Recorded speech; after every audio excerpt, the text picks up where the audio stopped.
El último día de marzo terminó con turbulencias que empezaron por la apertura de los mercados mundiales en Tokio, caída de las bolsas, y eso fue una secuencia en cadena que pasó por Europa, por Estados Unidos y por todo el mundo. Hubo desplome de las bolsas como fenómeno que evidencia las incertidumbres de la economía mundial con el cambio de clima económico que supone la gestión del gobierno de Estados Unidos por Donald Trump.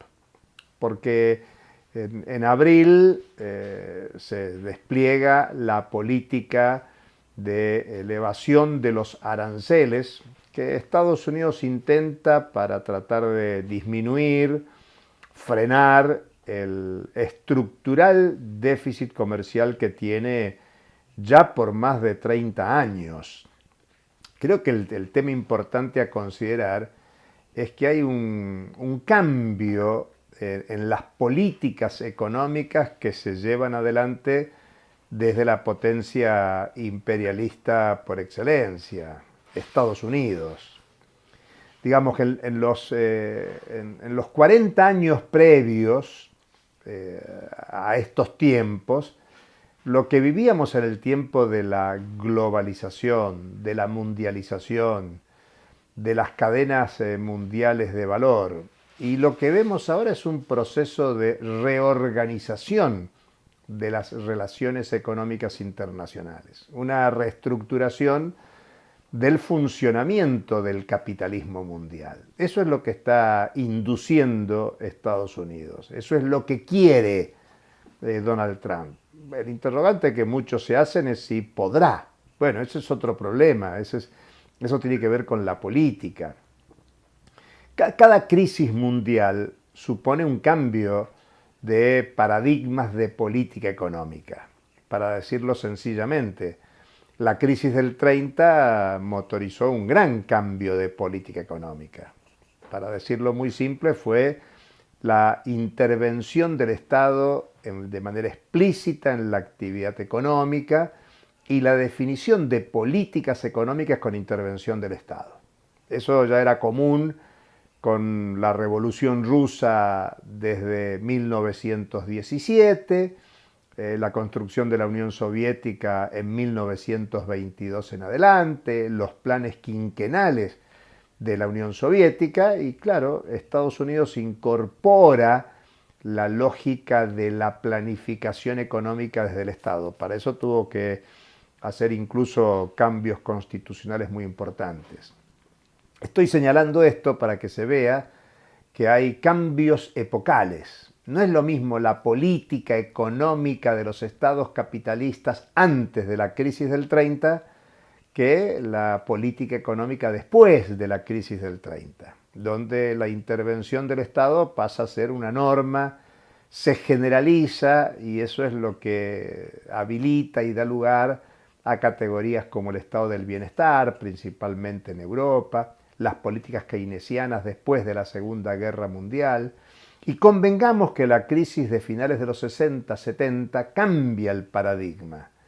Y la palabra que define la nueva orientación es la privatización, la iniciativa privada, es decir, tratar de desestatizar todo lo que se había estatizado a partir de la crisis del 30 hasta mediados de los 70, comienzo de los 80. Por eso lo que vemos desde fines de los 70, comienzo de los 80, es una reversión en el paradigma de política económica. La mundialización, la apertura de la economía, el libre movimiento internacional de capitales, la mundialización, la globalización, es lo que definía la política económica y el rumbo del capitalismo global. Favorecido, facilitado, en la década del 90, o si se quiere desde los 80, desde la crisis polaca hasta la caída de la Unión Soviética, desde el 80 al 90 se habilita un tiempo de exacerbación de la mundialización. Es la absorción por parte de Europa, de la Europa del Este socialista y por lo tanto se agranda las posibilidades del desarrollo de las relaciones capitalistas de producción. Bueno, esa mundialización, ese mundo global, esa nueva globalización, porque ya habíamos tenido la globalización de la acumulación originaria del capital, de los primeros años de la concentración monopólica y el aliento y el estímulo a la formación imperialista del capitalismo. Lo que tenemos en el 2007-2009 es una crisis muy fuerte que pone en discusión cómo tiene que seguir la política económica en el capitalismo global. Y eso generó cambios políticos, respuestas políticas, y por eso es la primera presidencia de Donald Trump en Estados Unidos.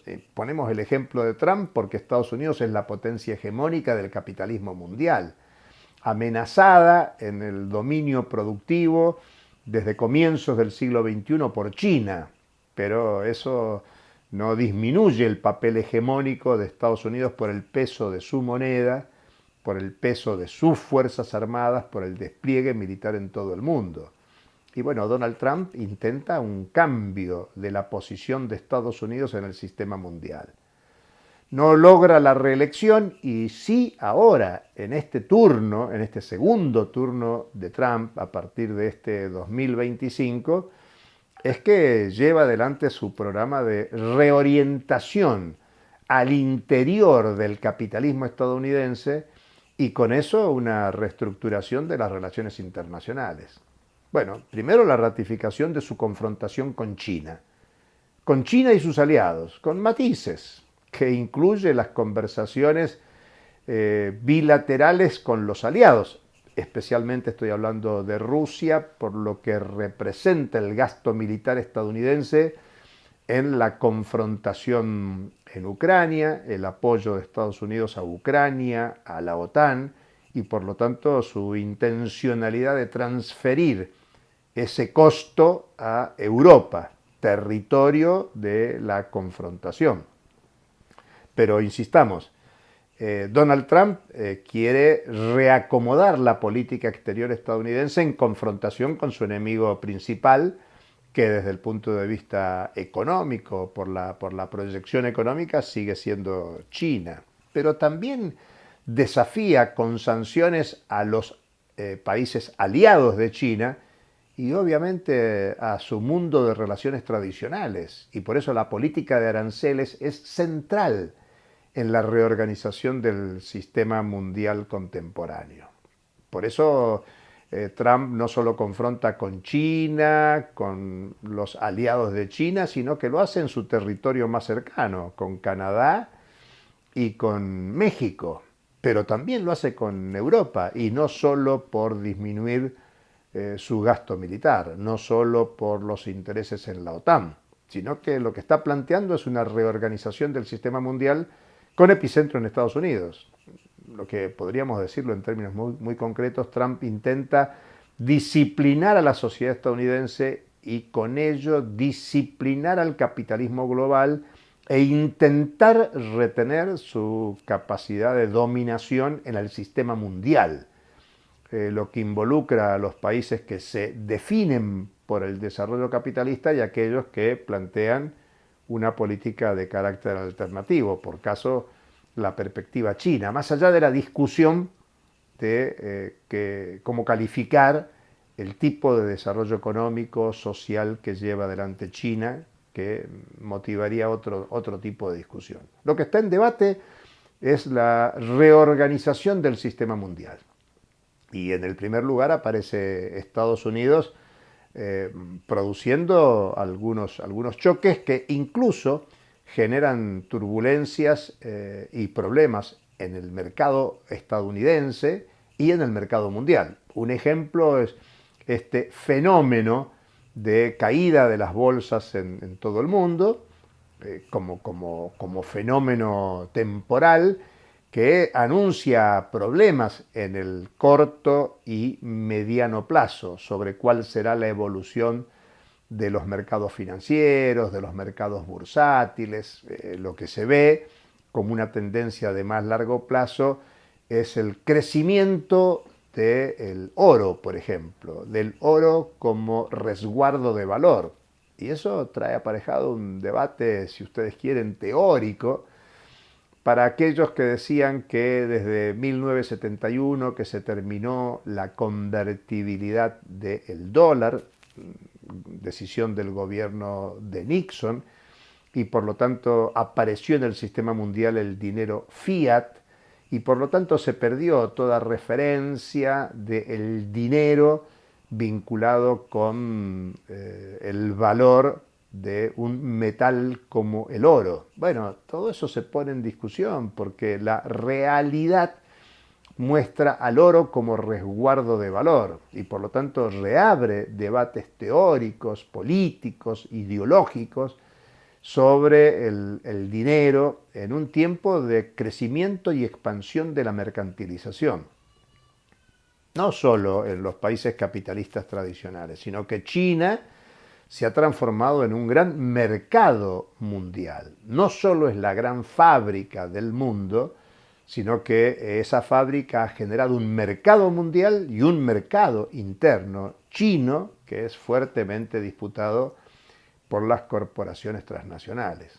Por lo tanto, lo que tenemos en el fenómeno que empezamos a ver acá ahora en abril es que la crisis está anticipando problemas muy serios. Uno de los problemas es que se consolida una tendencia a la ralentización del crecimiento económico mundial. Eso es un problema para el capitalismo. El capitalismo necesita crecer, que crezca la relación de explotación, que crezcan las relaciones capitalistas, que crezca la mercantilización, que crezca el trabajo productivo, que crezca la generación de plusvalía, que crezcan las posibilidades de apropiación del plusvalor generado por el trabajo social en todo el planeta. Bueno, hay ralentización de la economía.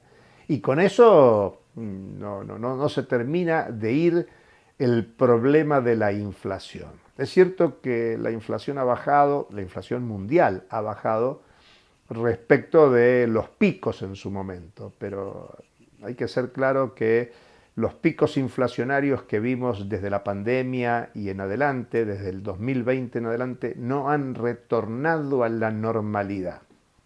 Por eso el escenario de una posible recesión mundial con suba de precios, con inflación, es un tema preocupante, es un tema alarmante, donde al mismo tiempo crece el endeudamiento de los estados, de las empresas, de las familias y por lo tanto asociado a la inflación, a la deuda, está el fenómeno de las tasas de interés y claro, la Reserva Federal de Estados Unidos, que es clave en este plano, también disminuye los anuncios de baja de la tasa de interés